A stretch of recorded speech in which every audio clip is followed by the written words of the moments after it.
Andy, a moon-chasing, manifesting, wander lover, and feel-good aficionado. Consider me your woo-woo best friend.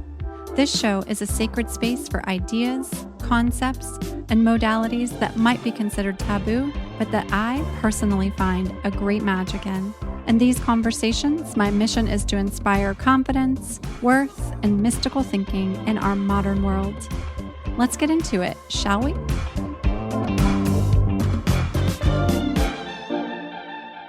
Hello, my friends. Welcome back to the show.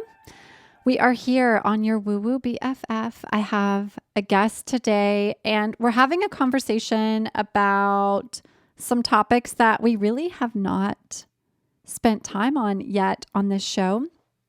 We're going to be talking about spiritual parenting. We'll be having a conversation about a modality, an education system, an education style that is based in spirituality. It's a spiritual-based education philosophy. It's called Waldorf education. You may have heard of it. If you're a parent, it may be something that's kind of buzzing around in the parenting circles that you are in.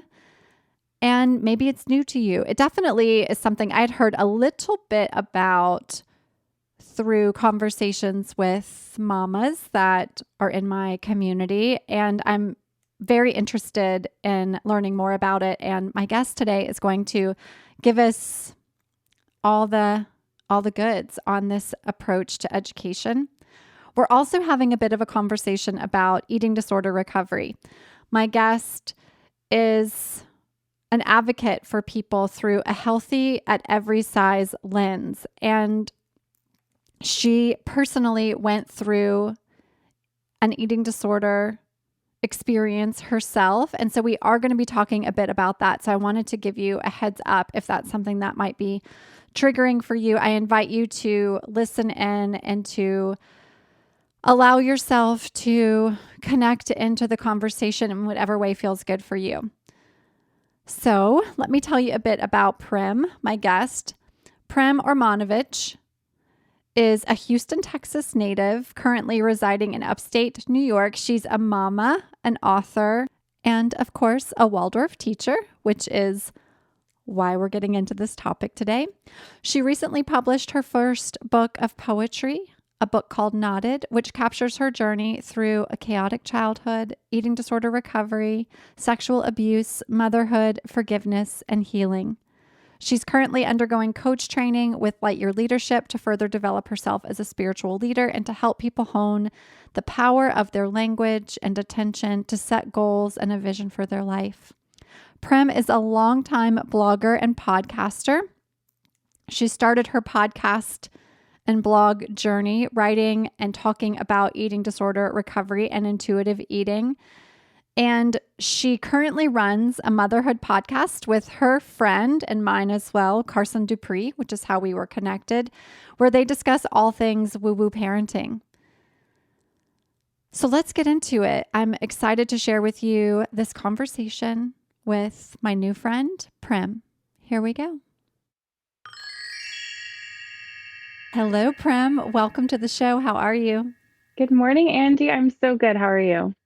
I am well. I am looking forward to this conversation. So you and I have been chatting a little bit before we got started about the topics we are going to spend some time on today, and it's going to get juicy. It's going to get deep and juicy, and we're going to talk about quite a variety of topics. So I'm looking forward to it.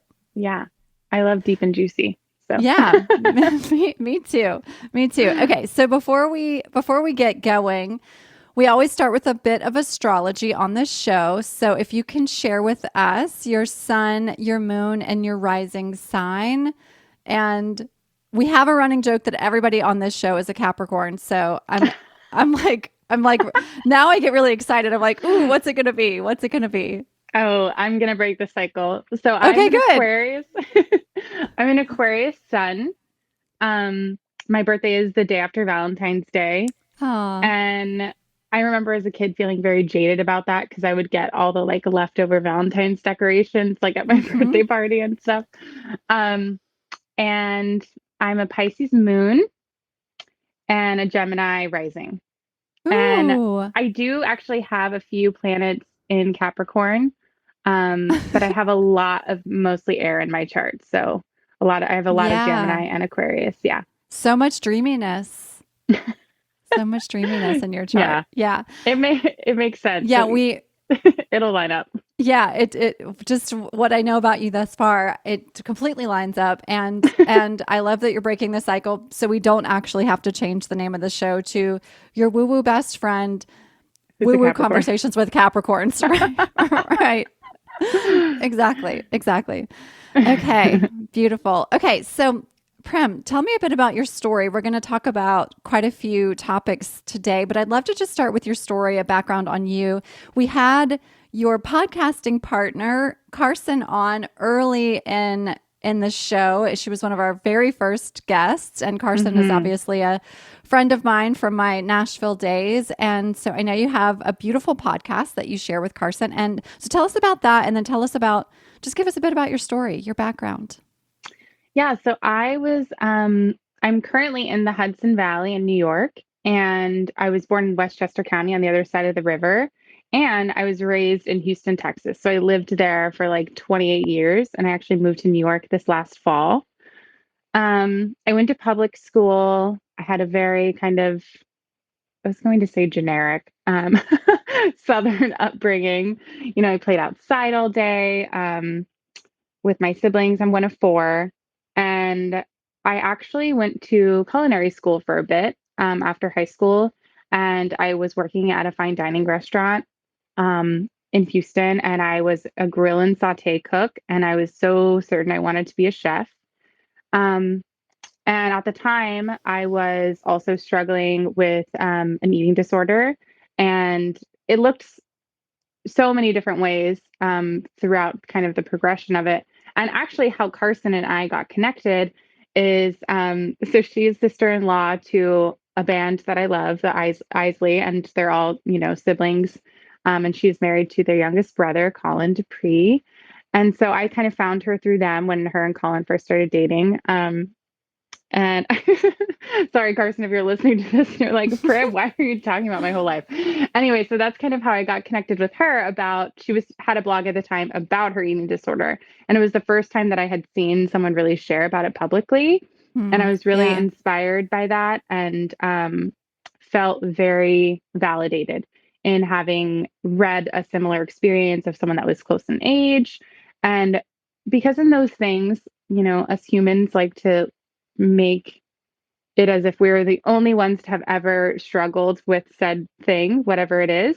And so to be able to connect on that, it was really that was a really profound experience in kind of launching me into recovery.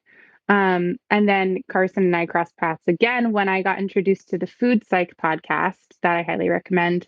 And that also kind of launched my recovery journey as well. And so around that time, I also became pregnant with my older daughter, Zelda. And um, she's a Scorpio. We were talking about spiritual parenting earlier, and that just reminded me of that. So, anyway, um, so when I got pregnant with her, I just realized for me personally, working in the food industry just wasn't going to line up. Um, my colleague at the time wanted me to open a restaurant with him and come back 6 weeks postpartum. And I just was like, no, I can't do that. Yeah. So I decided to stay home with her. And through that kind of journey of the first time not having a job in like ever my whole lifetime, um, that's how I found Waldorf Education and our local Waldorf inspired school in Houston, Texas.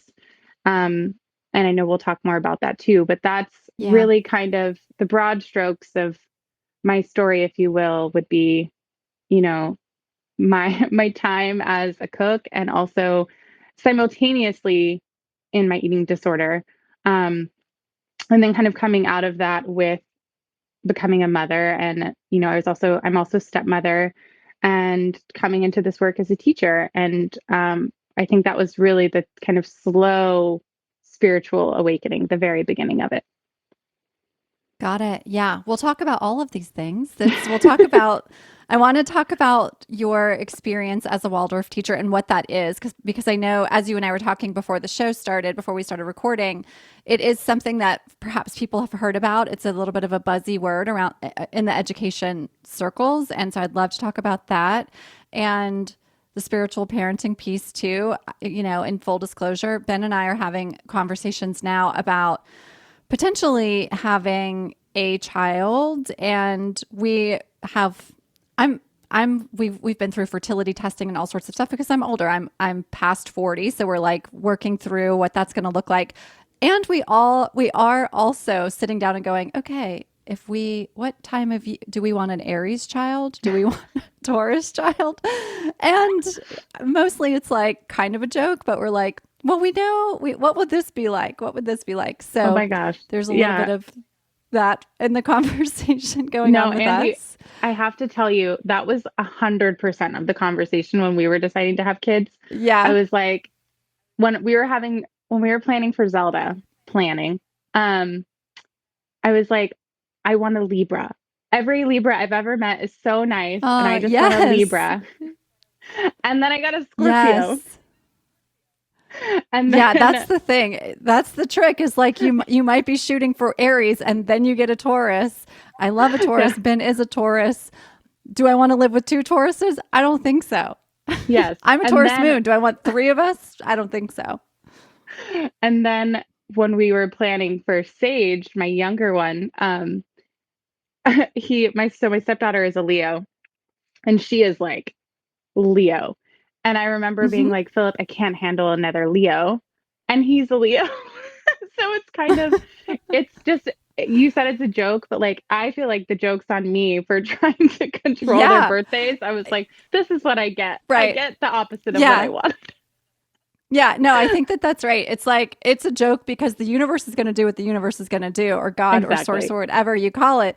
And so, yeah, we've been having the conversation, and we're like, okay, Aries would be lovely, but if you miss the window just slightly, then what happens? And then we're like, a Cancer would be amazing. I'm a Leo sun, and so we're like, but if you miss that window just slightly, then you get another Leo in the household. So or maybe a Virgo. And I don't even know what I would do Mm, with a Virgo. So, yeah. Hmm. yeah. Yep. Yeah. We're having that Totally. exact same conversation. And the joke will be on us because ultimately They're we going don't to control how choose that what they're goes. going to choose when they Right. come to incarnate. Yeah. Yeah, exactly. Exactly. It's not going to be up to us for sure. For sure. So we'll talk a bit about spirituality and parenting, and then we'll definitely have some chat time around your recovery process, and I'd love to hear a bit about that too. So let's get into it. So let's start with let's talk about Waldorf and Waldorf education. So you are a Waldorf teacher, and that's Hmm. a background that you have and a training that you have from your experience in Houston. So tell us what is a Waldorf education? What does that mean? What does it look like? What happens in a Waldorf school? So Waldorf education came out of the post World War One Europe. Um, there's this impulse around alternative education at the time, and Waldorf education was started by a man named Rudolf Steiner, who's an Austrian um, philosopher. And there is a branch of philosophy called anthroposophy, which is kind of the bedrock of what Waldorf education is built on. So we don't teach anthroposophy to children. We don't, indoctrinate them with anthroposophy. And yet, anthroposophy is kind of the source that the teachers um, learn from and tap into. So when I say it's a spiritual education modality, that's how I think of it is that, I mean, every human being is a spiritual being, and the teachers are really encouraged to have their own individual spiritual practice because we recognize that working with children, and I'm an early childhood certified Waldorf teacher, which is birth to seven, um, is really a spiritual and soul giving. I almost want to say sacrifice. You're really giving part of yourself in presence of this child and whoever they are, however they came to incarnate onto this earth plane. And so to have that strong spiritual connection, like in and up, as I would say, helps us Mm-hmm. be who we need to be and who we are for the child who they are. Um, and that's a little bit deeper. But so on the whole, Waldorf education really aims to educate the whole child. And that often gets kind of deduced down to the head, the heart, and the hands. And we recognize that young children learn solely by imitation. So, Mm. when I was a kid, I remember hearing my parents say, like, do as I say, not as I do. Um, but that doesn't work. Young children bring everything from the outside world all the way in through their whole being and digest all of it and then bring it out.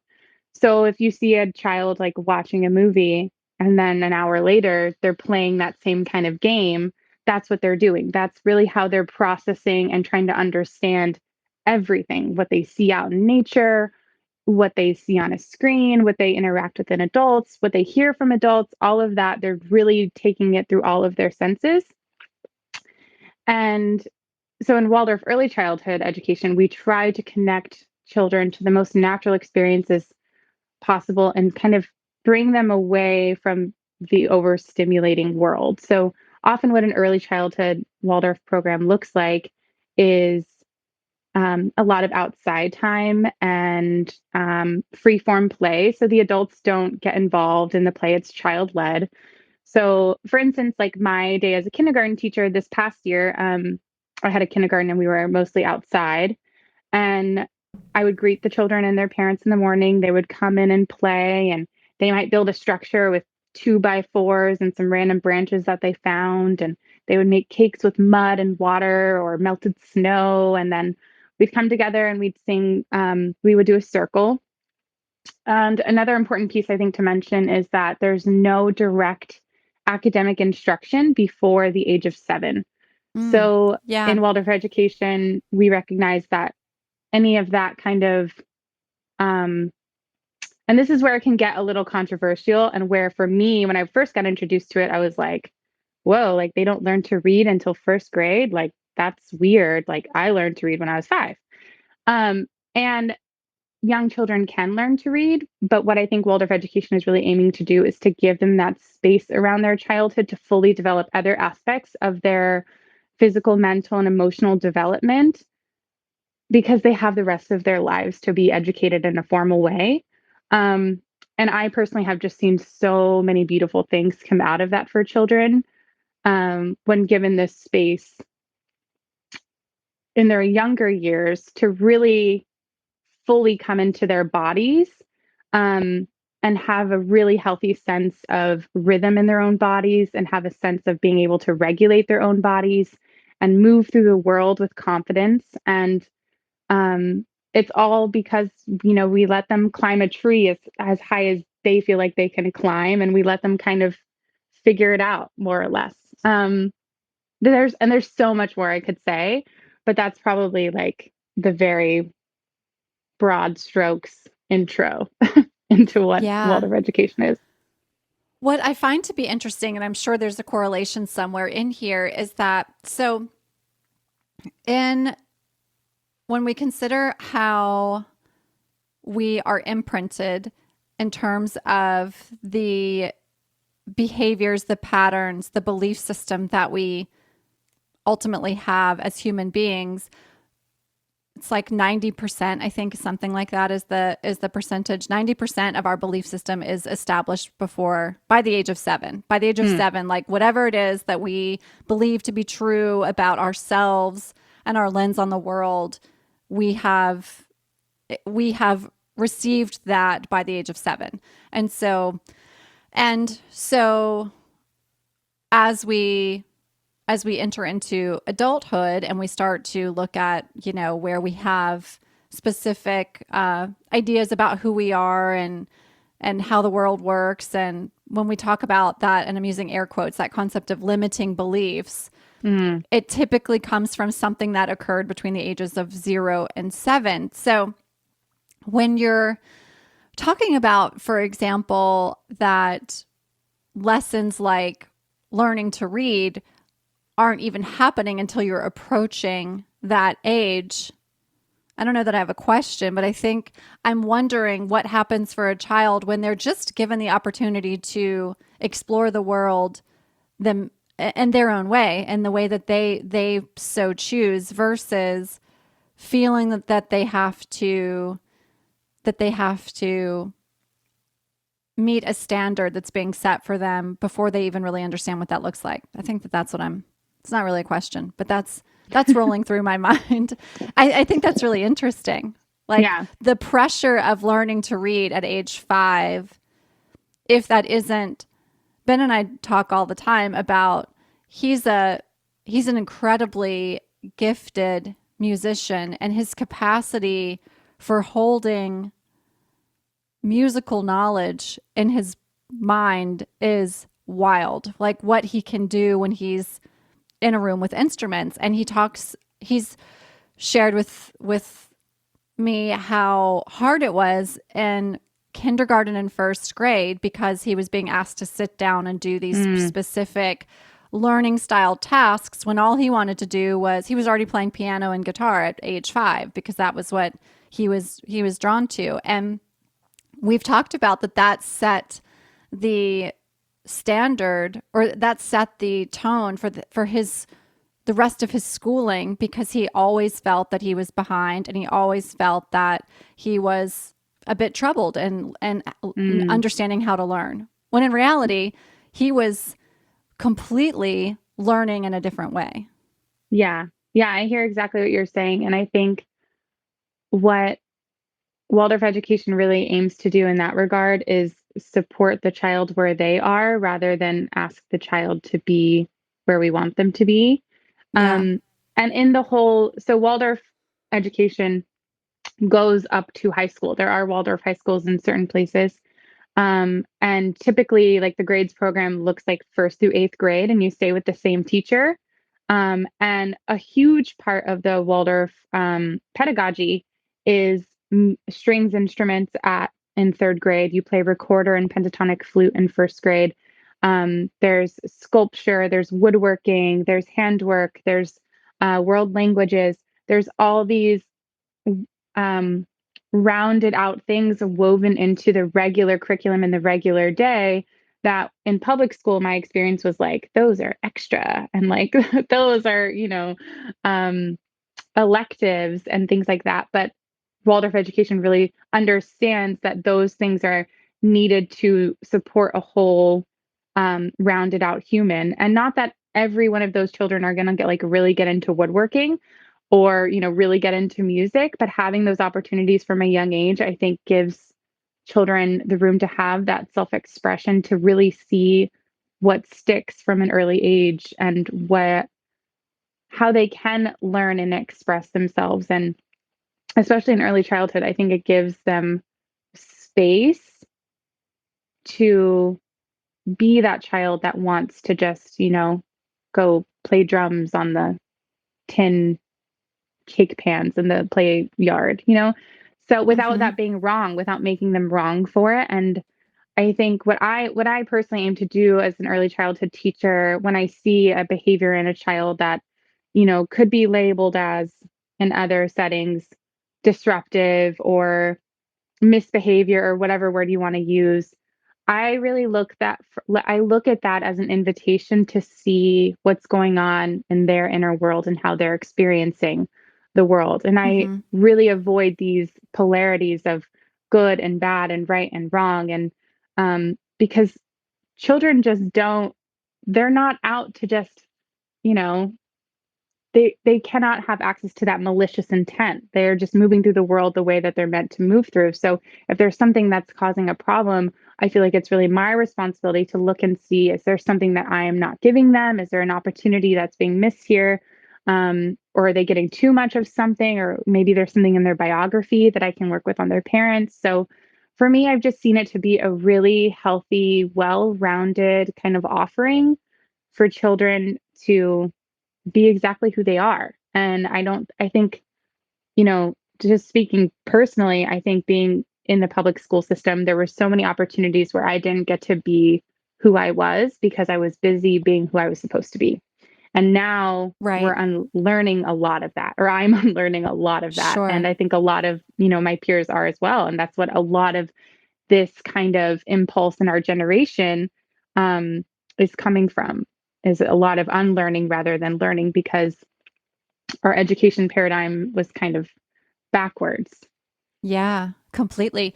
Yeah, I'm very much like you in that way.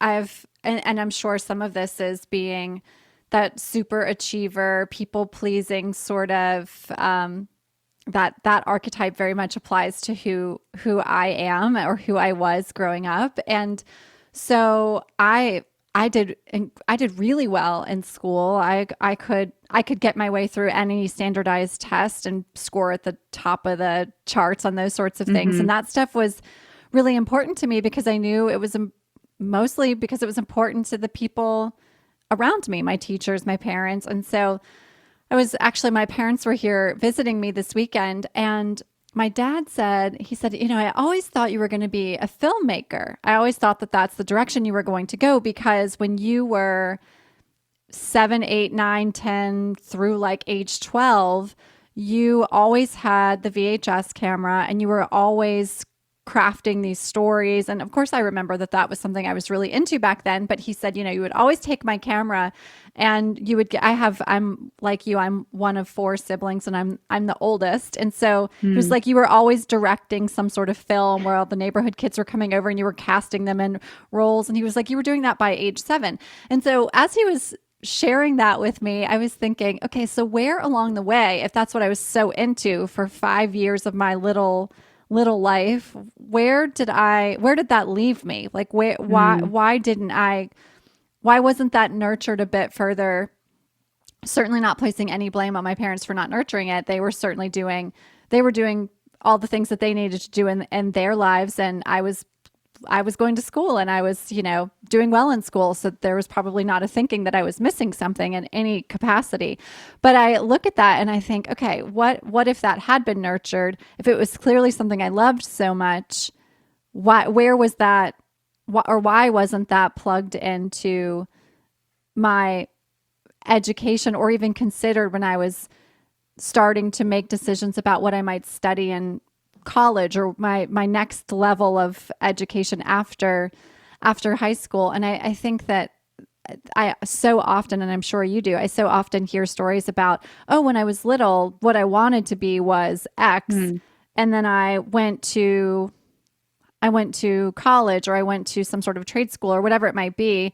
And I did the thing that was on the like list of good Aptitude. jobs to be pursuing. Right. Right. Yeah. Yeah. And yeah. So for me, I remember very much being told that, well, my degree is in PR and I have a minor in biology because I was really great in the sciences, but I was told so many times that I should likely be in sales. I should be in sales. And as a kid, I was like, that doesn't sound exciting to me to go study to become a salesperson. That wasn't exciting. What did I end up doing? I went into sales and I was in sales for a long time. I was in beauty sales, which brought in some of that science background too. But with all of that said, there were other things that I really had an interest in, but it was not on that like list of this is what a good job is, or this is Mm. what you should be putting your focus and attention on. Yeah, totally. And I got that a lot from my parents, I think, with like, I remember went from a young age wanting to be a cook or a chef, and my dad being like, well, that doesn't make any money unless you own the place. And just like having that in my head. So then you're just like, I don't, when I was a child, just everything that grown up said, it was just like, oh, okay, well, that just must be the end all be all. Like, that's Yeah. just the way the Yeah. world is, you know? Yeah, so I think I really love Waldorf education for the really just space that it gives children through all of their ages of development, um, not only early childhood, to express really who they are. And my daughter, she'll be 6 in November. She says to me that she's like, I'm not a Waldorf kid, I'm an artist.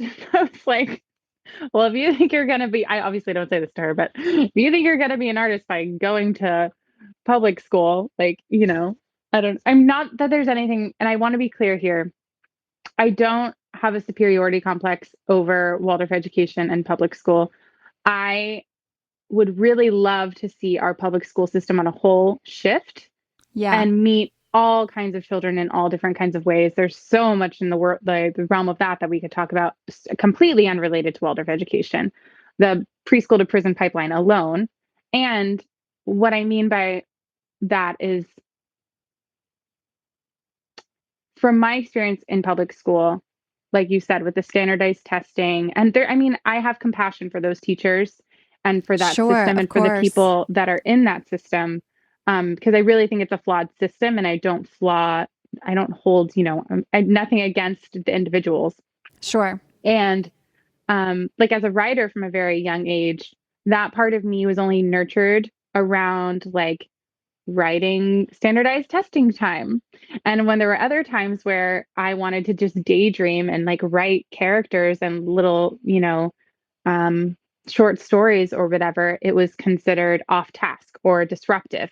And so those kinds of things can just be, for lack of a better word, beaten out of children rather than kind of given space to explore them, because the system is just not designed to have that much space, because they have to get X, Y, and Z done in a 6 hour day and they have 30 children.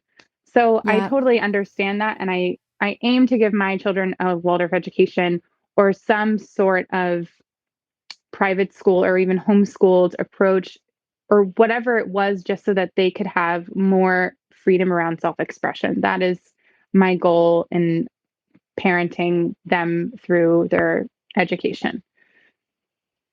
So if someone is interested in this style of education and perhaps they live in an area where there isn't a Waldorf school or it's not something that they could enroll their child into, what are some tips that you have or some recommendations that you have from a parenting perspective in regards to incorporating some of the Waldorf approach into the way that you just operate as a day-to-day parent if they can't attend a school that offers Yeah. this education? Yeah, that's a really good question. So firstly, a book that just came to mind that I'm actually rereading, especially for like school age children, it's called Simplicity Parenting by Kim John Payne. And he was a Waldorf teacher, and he's also a child psychologist and researcher. And that whole book kind of lays out the idea of simplifying the child's experiences, and where we see children often struggle through these moments of overstimulation, whether that be overstimulation because they have like 5 sports to go to after school, or a lot of TV time or a lot of adult conversation, or whatever it may be, and how it manifests in children through different challenges that it can look like in your children. So that's one book and really good resource. And then the one thing that I cannot say enough about is rhythm, a home rhythm, a healthy rhythm for your child and for you. For me personally, I think it works really well. Um, Rhythm is really the foundation of one of the foundations of the early childhood approach in a Waldorf school, um, and even into the grades as well. And when I say rhythm, I mean not a timed out schedule, but a flow through the day where the child feels safe because they know what comes next. And Mm-hmm. it gives them a sense of confidence because they know that after they're done eating breakfast, they walk over to the trash can, put their food in the trash can or the compost, or the sink or the dishwasher or whatever it is set up, and then they go do the next thing, they go play. And what I often give as advice for parents around rhythm, especially with young children, is to just kind of see what your day normally looks like and maybe journal about it. And then, like, what is the like quote unquote natural rhythm of your day? And then where could you maybe add something to bring it together a little bit? So, the rhythm that we use in the early childhood Waldorf school is a balance between what we call an in breath and an out breath. So, an in breath is something that you're kind of calling them into. So, that would be story time or a puppet show or circle time. And at home, that can look like, you sing Twinkle, Twinkle, Little Star, or you play a little hand game with them, or um, just, something to just be with them, and it's calling their attention a little bit. And then an out breath being like, they go play outside, or it's just unstructured. They can go, dig in the driveway. Or like, I'm just thinking about what my kids do. Um, those kinds of things. And a home rhythm can be super duper simple. Like, you wake up and maybe you have some like snuggle time in bed, or you read a book, and then you guys go, you drink coffee on the porch and they play in the yard, or just whatever it is, having a sense of kind of like what their day looks like normally, or for the most part, because of course we have crazy days that don't go as planned. And if there's children of different age, I don't mean this as a way of like aiming for perfection, but even just as an inquiry process, just to look at, what is their day always different, or is there some kind of general um, similarity in day to day? Or is there a way that you can offer some kind of rhythm to where they kind of know what comes next? And even if it's just adding in a bedtime routine, that can be, or an evening routine, that can be a huge thing that can help instill this natural ability to self regulate. So the rhythm would be one thing that I really suggest. Simplicity parenting. And I thought of one more thing. Honestly, a really simple thing to do with children of any age is just to encourage them to get outside without getting in the way. And by that, I mean just really seeing what comes out of them authentically. And, or maybe something you could try on is when your child asks a question like, what is the sun really made of? Or some kind of big thing where you want to give them this really intellectual answer, or it would be easy to give them a really intellectual answer, to just be like, I wonder, or like, what do you think? Or something to take off another adult kind of experience and voice that's just being put in their head, and let them kind of have their own because one day they'll learn that the sun is gas and whatever, like maybe when they're Right. 4, they don't need to learn that. And that's just an example.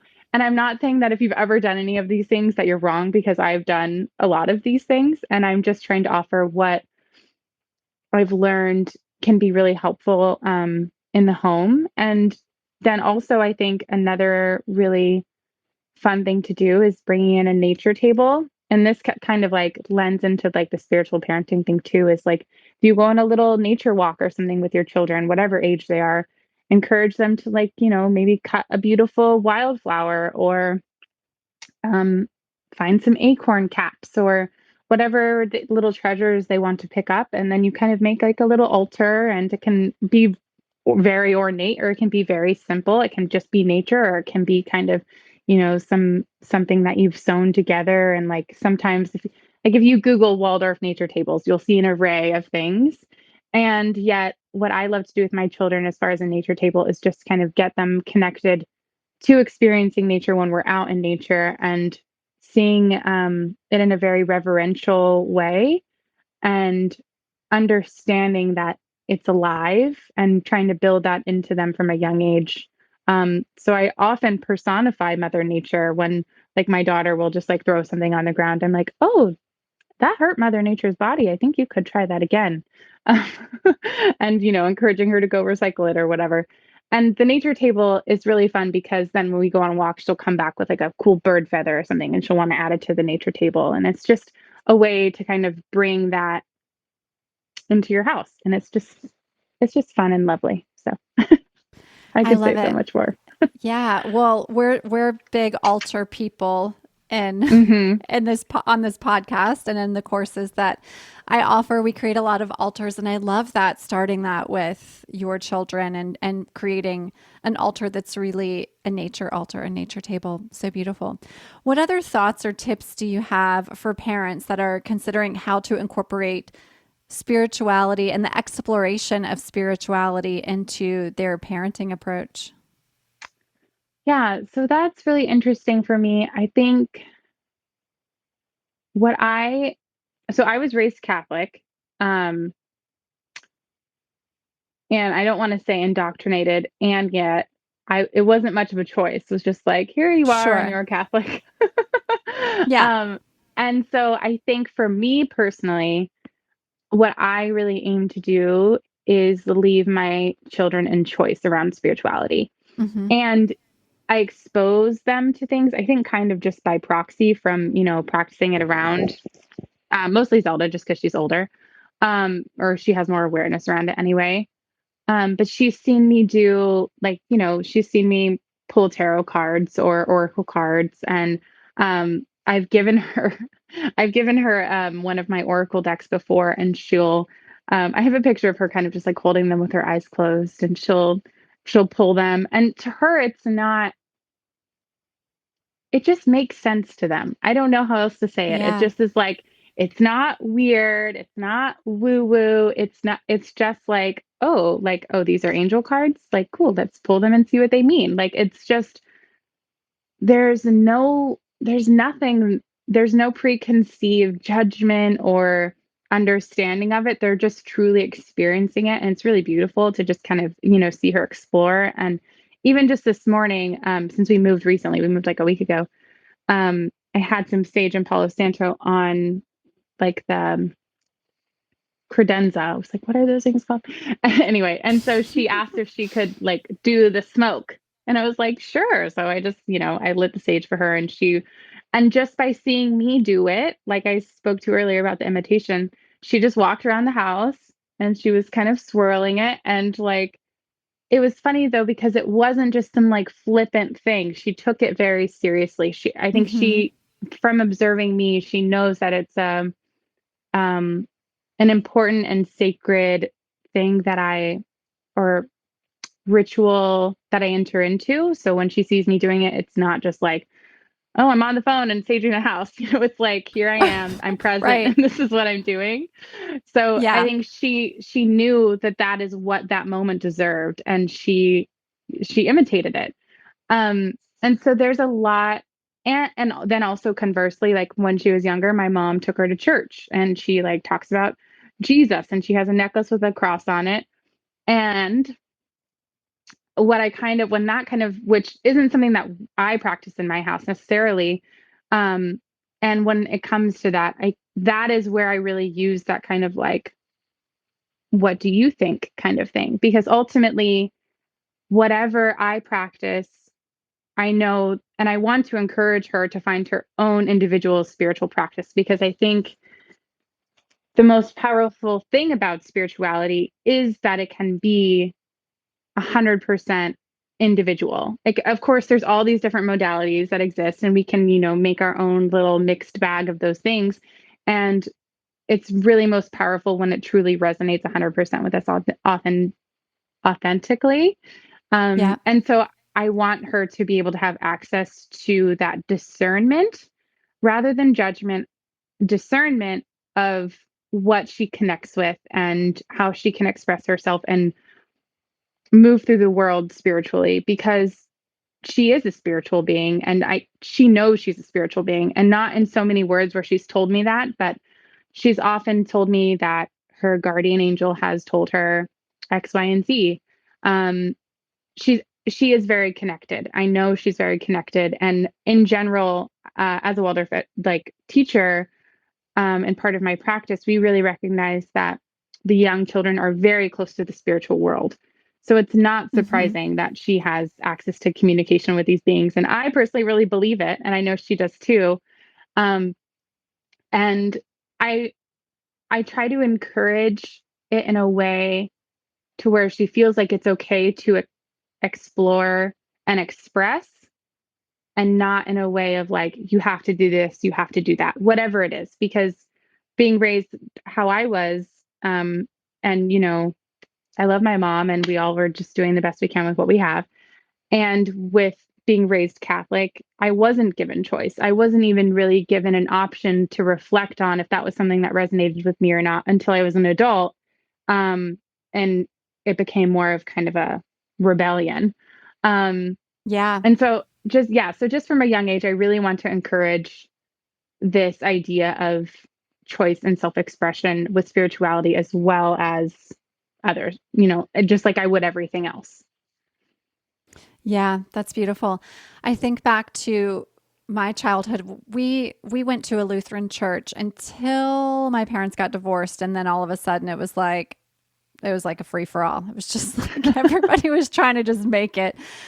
And I think back to that time period. So that would have been from when I was really young until about my parents got divorced when I was 13. So until about age 13. And I think back to what I really loved about the church going experience and how that's influenced what I have explored now as a grown person who finds themselves to be incredibly connected to my own spiritual practices. And as you were saying, as you were sharing this, as you were talking about the experience of her going to church and kind of finding out what works for her and finding her own way, even as a little young person, I remember being really tuned in and connected to the hymns, the really Mm. traditional hymns. And it was mostly the sound that I was really connected into. And after my parents were divorced and my parents were finding new churches and things of that sort to explore, when we would go to church where those traditional hymns weren't present, I felt really put off by. I did not love seeing like a man with a guitar and a microphone jamming out, singing, gospel songs in that way. It just, to me, there wasn't a spiritual connection in that. And there had been for me as a little tiny person with the sound from the hymns. And so now as a Kundalini yoga practitioner, one of the things I love so much is the mantra, the sound. Mm. And it takes me back to that connection I felt from a spiritual experience as a little tiny person through sound. And I find that same connection through sound today. And what the sounds are quite different in terms of like what's being sung. I suppose they're different. Maybe not even as different as I think now that I'm thinking about it. But the attention to connection, spiritual connection through the practice of using sound is the same. And I Mm. resonated with that then. And now I'm a practitioner of it now and find it to be a really important part of my spiritual practice. So I think for young children, giving them an opportunity to explore a lot of different approaches and see what they tune into is a really beautiful way of supporting them and finding their own spiritual path. Yeah. I, and like, I think the last thing that I would add to that is just that I really want to bring, it's so funny that like all of this spiritual, whatever, this woo woo stuff is like woo Mm-hmm. woo because it's not the norm. And yet it, it should be, could be, can be the norm, something that people can like, oh, you go to church? I go to yoga nidra, or like, I don't know, Yeah, like it's yeah, just, completely. uh, um, so I really just want to also normalize it to her. So like she knows church and Jesus and, whatever exist. Um, and, her dad's really into stoicism. I'm really into tarot cards and astrology and anthroposophy. And so she just sees all these different things. And I just want them to be kind of like not woo woo and everything's accessible and she gets to Yeah, decide, or they, yeah, both of them. yeah, So, yeah, yeah. that's It's what I all would say. available. Yeah, Exactly. Yeah. yeah. I love that. Okay, okay. I do want to chat with you for a moment before we get into our closing questions about because I know it's something that quite a few of our listeners were really interested in when Karsyn and I chatted, and I shared that with you about the eating disorder recovery process. And you today are an advocate for people through a health at every size lens. And that's really important to you in the work that you do and some of what you and Karsyn chat about on your show. So chat with me a little bit or talk to me a little bit about that. And you mentioned connecting with Karsyn initially through finding her blog and having Hmm. someone you could really connect with that was going through a similar experience. So give me a little bit of the story around your recovery process and the work that you're doing today around supporting others through theirs. Yeah. So I, where should where do I start? Okay. So, um, I really struggled with my eating disorder when I was 19, 20, 21. And that was like in 2012 is when I was meeting and dating my now husband, Philip. And around then is when I kind of cold turkey stopped my eating disorder behaviors and yet still practiced my eating disorder in a subconscious way that I've seen a lot of people do because we live in diet culture. Yeah. And that's another word you'll hear and see a lot of these days is diet culture and everything else culture, but also diet culture embedded in everything. And it was even back in 2015 when I first got into this work, and now still there. And it has a different mask on sometimes. And I got introduced to Health at Every Size through actually through Food Psych, which is run by Christy Hmm. Harrison. And Karsyn introduced me to that podcast, and I just as a follower of hers. And so I listened to this episode on Food Psych that was about this cook and food writer who was working in the food industry, and she was bulimic. And I remember resonating with that a lot. It was just like, oh my God, like I'm not the only one kind of thing. And I think I was saying this to you earlier. I think that's why these conversations really resonate with a lot of people, because when you're in this experience, it can feel very isolating. It can feel very um, shameful, was my experience, and also just really loaded. And like, I would definitely be alone and judged if I told anyone. And after I read Karsyn's blog, it actually really encouraged me to also share my story. And just being someone that kind of always had a blog. Like I had like a Zanga way back in the day and a live journal and all those things. And I've just written my whole life. So for me, it was a really no-brainer way of communicating my story. So I posted a blog about, kind of just coming out as someone that was struggling with an eating disorder. And I was terrified. And everyone in my life that maybe thought they knew about it, but then also people that didn't were just, everyone was really supportive and warm around it. And that is what really started my interest in wanting to do that kind of work. Hmm. Um, and so around then is when I transitioned to veganism. And in hindsight, I really used veganism as a further way to restrict.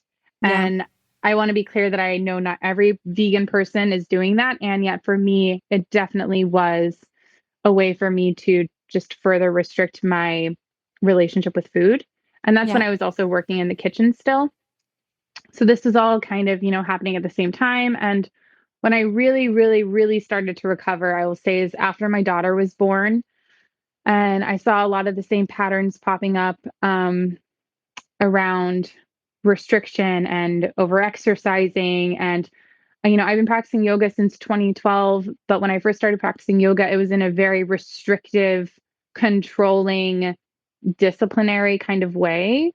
And when I got introduced to the Food Psych podcast, she introduced me to intuitive eating, which is a book and a paradigm now, basically, started by these a dietitian and a therapist, Elise Resch and Evelyn Tribole, and they wrote it like in the 90s, and it's getting more popular now. And what essentially what it is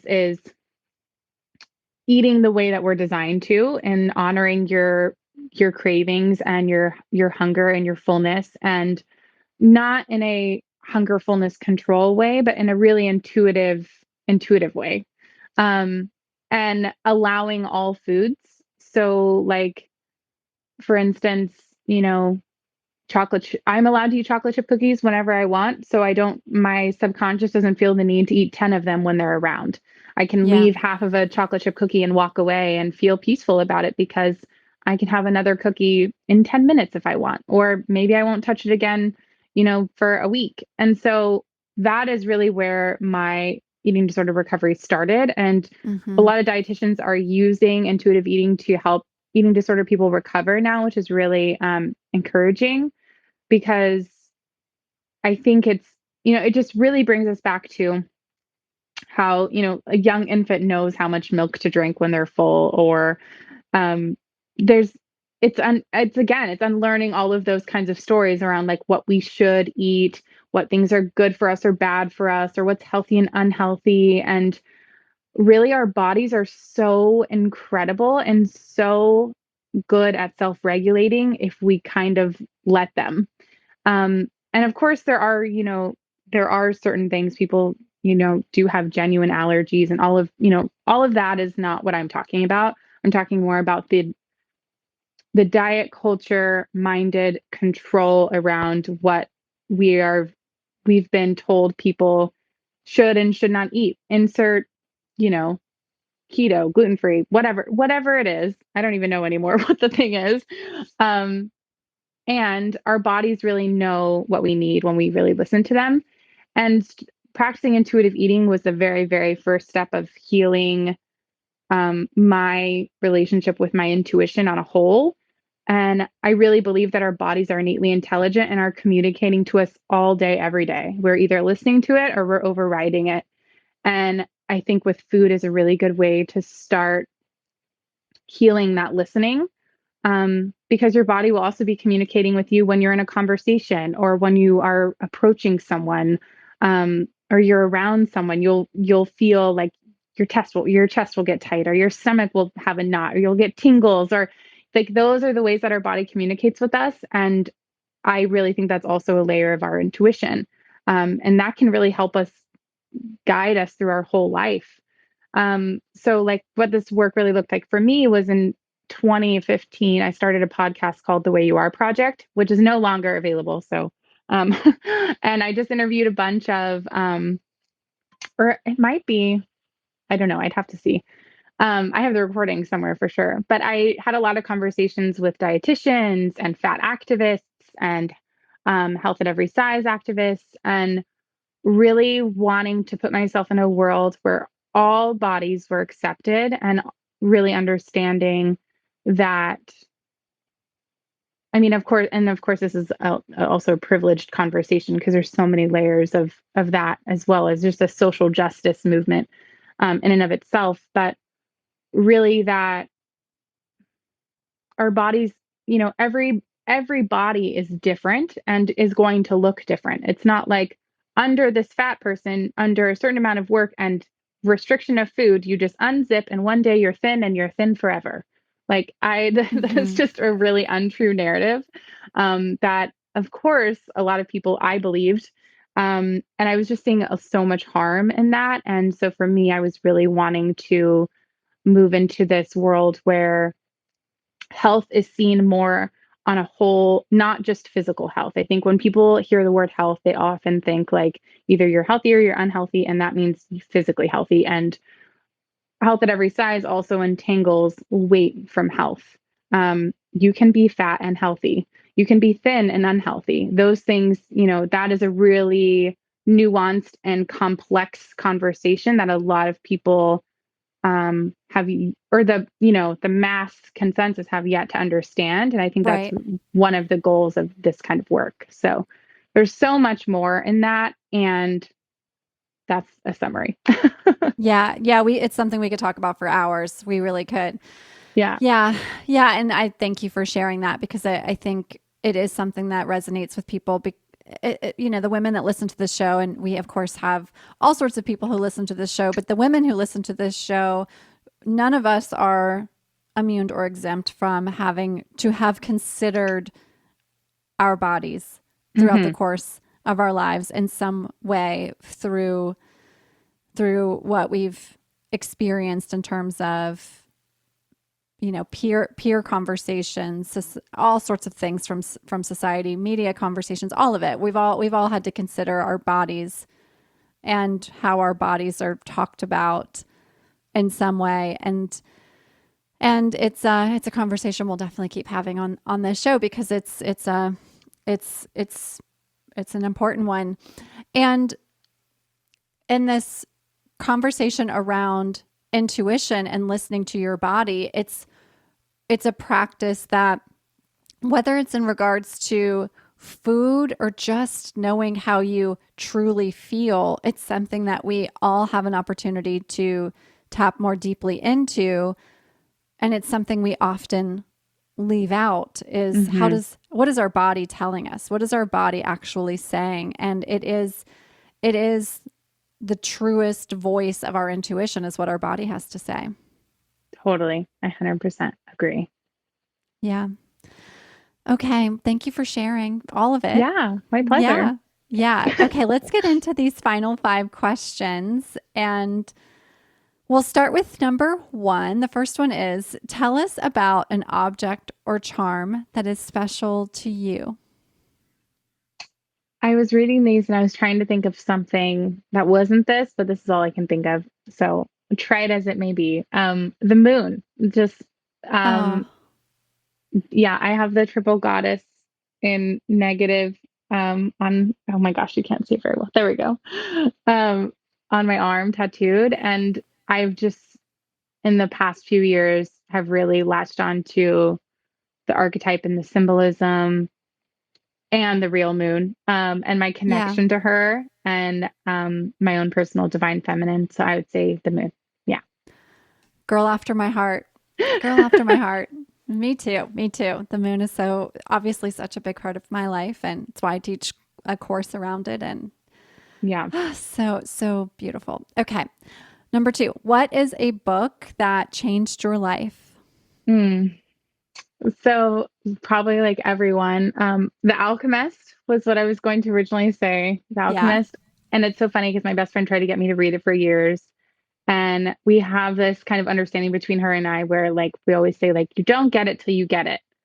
Um, and I really feel that around this book. Like when I first picked it up, I was like, this is just about a boy that has sheep and it's so boring and I don't get it. How is this supposed to change my life, Mia? What are you talking about? And then I read it for the first time like a year ago and I was just like mind blown. Um, just I was really finally ready to receive it. And Yep. um, I also recently read Bird by Bird, which is by Anne Lamott. And to any fellow writers out there, this is a life-changing book for my writing, Bird by Bird. So I would say both of those actually. Okay. Perfect. Okay.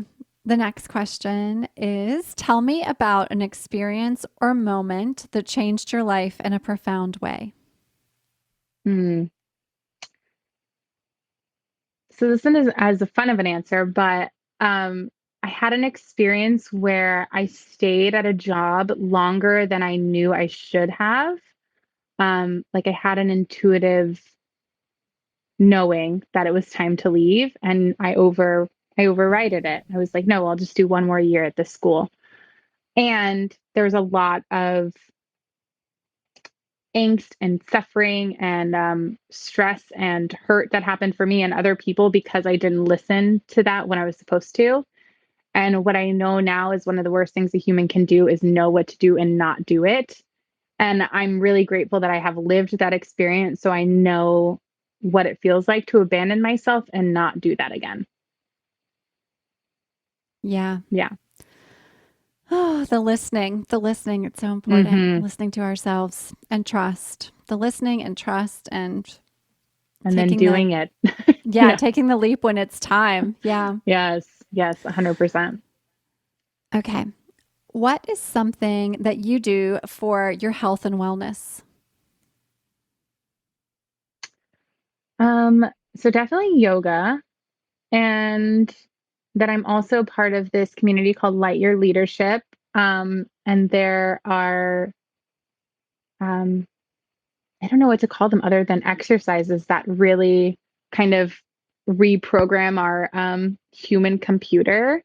And it's yeah, they're called mind gems. And it's almost like it almost reminds me of like tapping a little bit. It's a little bit of that. And there's like some stuff, but that's really helpful for me as kind of like a daily ritual for me. And then of course, always, always, always my yoga practice.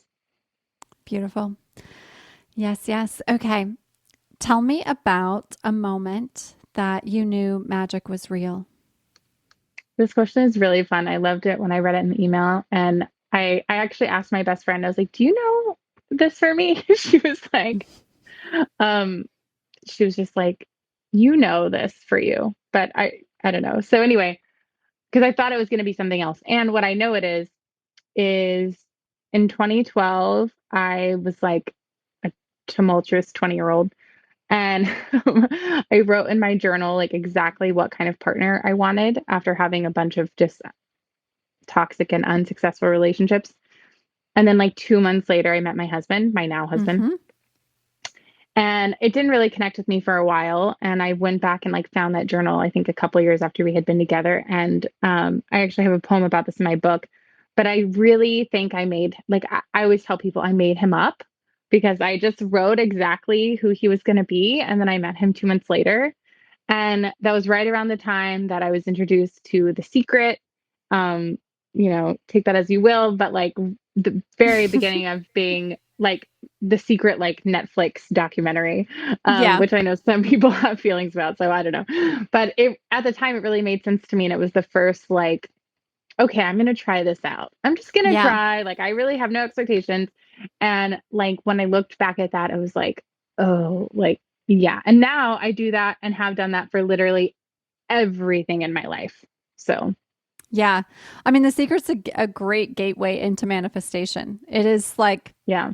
it is for most people who have some sort of manifestation practice, they gatewayed in some way through The Secret, whether they read the book or watched the show. I definitely found my way in through that practice or through that book and then the movie too. And then shaped it to be my own Hmm. practice, but certainly found my way in through that. Yeah. Yeah. Beautiful.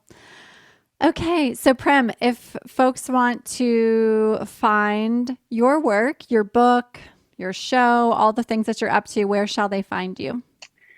I have so many things. Wow. Okay. So my podcast that we've mentioned so far with my dear friend Karsyn DuPree is called Conscious as a Mother, and it's wherever you get your podcasts.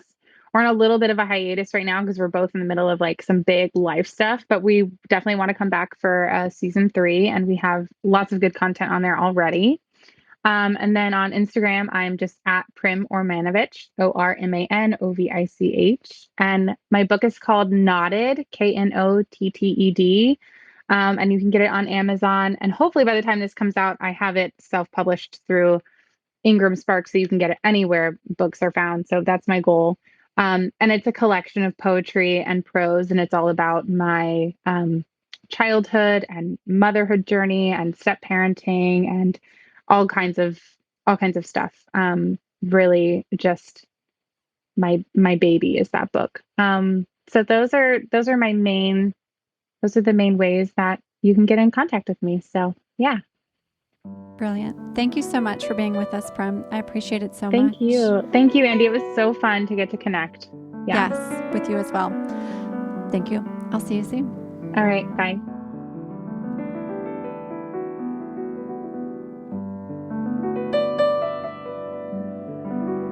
Okay, my friends, we are complete for today. Thank you so much to Prim for joining me. And I want to share this as we close. When we have conversations about topics like parenting, I personally recognize that I know nothing. I have not been in the experience personally. And my intention in sharing this conversation around parenting and spirituality and woo-woo parenting and anything else around topics that are not my personal experience is to give voice to those who have experience, to share their knowledge with you. As Prim and I were wrapping up our conversation after I stopped recording, she said to me that she hoped that the way she came across in the conversation didn't feel elitist. And we both recognize that having a choice of where your child goes to school, having a choice of how your child receives an education is an incredible privilege. It is a privilege that very few people in this world truly have an opportunity to experience. So that's not lost on either of us. My intention here is to always give you all the different approaches, all the ways that perhaps have been considered a bit taboo, all the woo. So that's what we're here for. I thank you so much for joining me. If this episode resonates with you, please share it. You can find us, as always, on Instagram at YourWooWooBFF, and I'm Andy at WeeWeeGirl. I wanted to also share with you all, we have retreat dates set for the fall. So for those who are interested in joining us on a fall retreat, it will be here in California on the coast. More details to come about the exact location. The dates are October 21st, which is a Thursday, through October 26th. You'll have a nice long weekend in coastal California. We'll be getting way into the woo. We'll be experiencing Kundalini and human design, and of course, yoga and exploration and holistic living. And we have so much fun. I can't wait to be back together with a group of women again, this time in coastal California. Tulum was amazing. If you've missed that episode, our recap episode from Tulum, go give that a listen and then join us here in California this fall. With that, we are complete. I will see you again for another episode next week, another interview next week. Until then, have a beautiful, beautiful day, week, until I see you again. Much love.